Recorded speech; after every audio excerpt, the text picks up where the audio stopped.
I'm Jordan. This is the November 2019 Roundup. Just gonna go over some games that I played. This is a video I do every month if you're new to my channel, just talking about the games that I played, what I liked about them, maybe some games I didn't like. This month I played a lot of really small games, so we're gonna go through those pretty quick, and then we'll end with the big game that I played this month that was really great. So first things first, you'll see this over on my Instagram page, but I've been covering these Brainwaves games by Cosmos. There's three of them. We got the Astute Goose, we got the Wise Whale, and we have the Brilliant Boar. They're all animal themed, and these are all memory games. It claims on the box that they're scientist recommended. I'm not really gonna go, I don't know the background of that. They probably got somebody with a science degree and was like, these are cool games, but whatever. So they're all memory games. They all have a very similar feel. They're all card games. Not a whole lot to them, but they all scale really interestingly in difficulty. So you can start every game on like a really easy setting and ramp it up to a really hard setting. From order of how much I like them, I probably like the Astute Goose the least, mostly because it's the hardest one. Memory can be really hard, and this one is hard because the cards have, I think there's 3 different features on the cards that you have to remember. You have to remember pets, necklace, and shirt.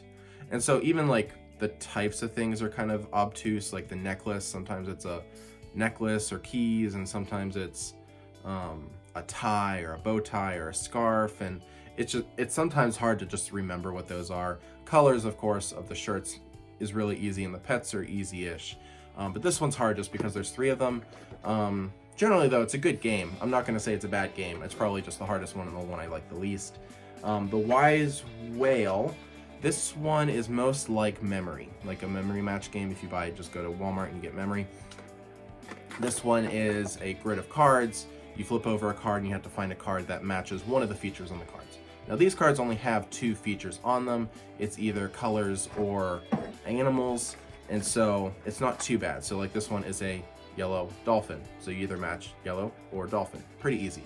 So this one's not too bad. I like it okay. It's also pretty good. I probably like it a little bit more than the Astute Goose because it's a little bit more straightforward. Also, my kids can play this one fairly easily because it is so much like Memory. My favorite, though, is Brilliant Boar. This one has a kind of Hanabi mechanism, which is a game I don't really like, but I like the kind of the gimmick in Hanabi where you're holding the cards away from you. But in this game, you draw the card, you look at it, and then you flip it over so everybody else sees your cards. And so, but this one doesn't have any communication rules. That's what I don't like about Hanabi. It's not the card game portion of Hanabi I don't like the communication rules.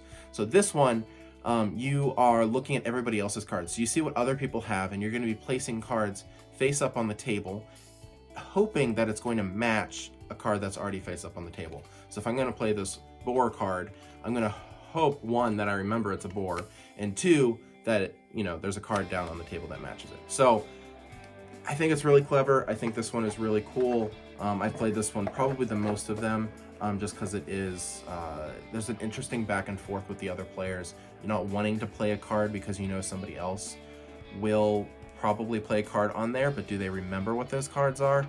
That's a super cool tension in the kind of, not tension, but like just a really cool back and forth at the table, which I really like. So those are the Brainwaves games. If you're cool with memory games, or you have kids in your life, these are really good games, really solid card games that scale really well for a bunch of different ages. They say 8 and up. My daughter is 7. She's been able to play these no problem if you play on the easiest setting. So no problem there. Another games that I was able to get from Cosmos was the adventure games. We've played through one of them. This is the dungeon. I haven't played the other one yet. This one I'm hoping to do a full review on because I think these deserve some more press. I think they're really cool games. And I'm not going to spoil anything for you, but in it, this is the first card that you get in the game. You go to a map, and each of around the map are these numbers, and these numbers correspond with a booklet, and the booklet is going to read just different parts of the story. So it's kind of like a choose your own adventure game or like a point and click game on an old computer. And so you're going to say you go to 601, you read number 601, it says you find a key, and then you have to draw this card and it gives you the key on it. And then you go to another part of the room and you find, I don't know, a stick, you know, and you just keep going until maybe you are able to put these two things together and open a door. And then you get through the door and then this other room opens up and you just go through it. These adventure games you play, they're about an hour. The box says 90 minutes each. I don't think it ever took us 90 minutes to play them. I think it was always about an hour, and there's 3 games in each box. So unlike the exit games that these look exactly like, these are not exit games. You can play these 3 times in the box. Nothing is destroyable.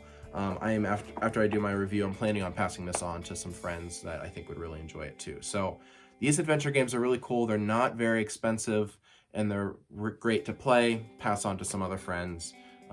We played wanting to play them back to back because after the first story, we wanted to keep going and see what was going to go on with the next chapter of the story. So we played these in just 2 nights back to back, which was really cool. So I definitely recommend adventure games The Dungeon. Also, another small game. Also, all these games are good. I don't think I played any bad games this month, which was pretty good. Pretty good for me. Next one is Dizzle by Rolf Zerlund. I don't know. This is one of those Schmidt-Spiel roll and write games in the same line as Ganz schön clever or what is it? Knockmal, or now it's Encore, or Bricks. This is the next one in the line that came out this year. Also, it's brought to US by Stronghold Games. It's in a white box. All their others are in black boxes. But Dizzle is a roll and write game, just like the other ones. A couple things I like about Dizzle is that this one could be really kind of a silly thing, but the dice are plastic. They're not those really light, cheap wooden dice that are in a lot of these Schmidt games. I just don't like them. They're not fun to roll. These plastic ones are really good. So I like those a lot better. And then what's also cool about this is that it comes with a bunch of different variants in the box. So a game like Ganz schön clever, that's pretty clever. On the app, you can get alternate sheets. And I think there might be alternate sheets in German, but they're not in the US. This game, Dizzle, comes with the alternate sheets in the box. So it's played over levels. So you can play level 1, and then you can play level 2 on the back. And then halfway through the stack, you get level 3, and then you play level 4 on the back. So they're all different colors. They're all different puzzles. They all have different sets of rules. They're all going to be rolling out new things on them. And so we're playing through them to see what the different pads have to offer. And it's just a lot of fun. It's like slowly adding rules to the game, but if you want to go back and play level 1 again, you can. I mean, it's a roll and write game. It's a dice game, so there's enough randomness that going back to an old sheet is still fun. You're not gonna like play out the game after you've played it 4 times. But yeah, so that's Dizzle. If you like roll and write games, this one's pretty solid. I don't think it's really bringing anything terribly new to the genre, but it's still pretty good. I really enjoy it. And then also in the roll and write kind of world is this Silver and Gold by Phil Walker Harding.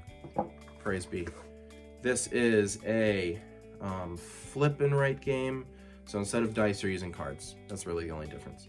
But in it, you are using these. These are Tetris piece cards. You're going to flip one of these over, and then everybody playing the game is going to fill in a space on one of their island cards. I think you're supposed to be pirates. It's unclear. So you're pirates, and you're going to be filling in these islands trying to collect treasure. And so as you're doing that, you're going to be using these Tetris pieces to complete the spaces on your islands. Once you complete an island, you can draft a new island, and you just keep going and see who scores the most points.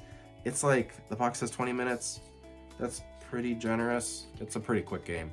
And yeah, we just play it. You can play it over and over again, and it's a lot of fun. It's super light, super accessible, super the kind of game that I like to play.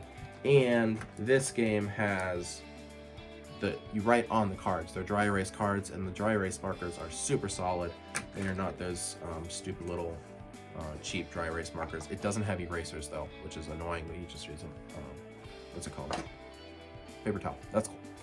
So that was Silver and Gold by Pandasaurus and Phil Walker Harding. This one will probably, I mean, this one is already gaining steam. It's getting to be very popular. So, and then the last game that I played this month, that this has been on my shelf for over a year. I may have gotten it for my birthday last year, or maybe Christmas. Maybe it's been less than a year. I don't know.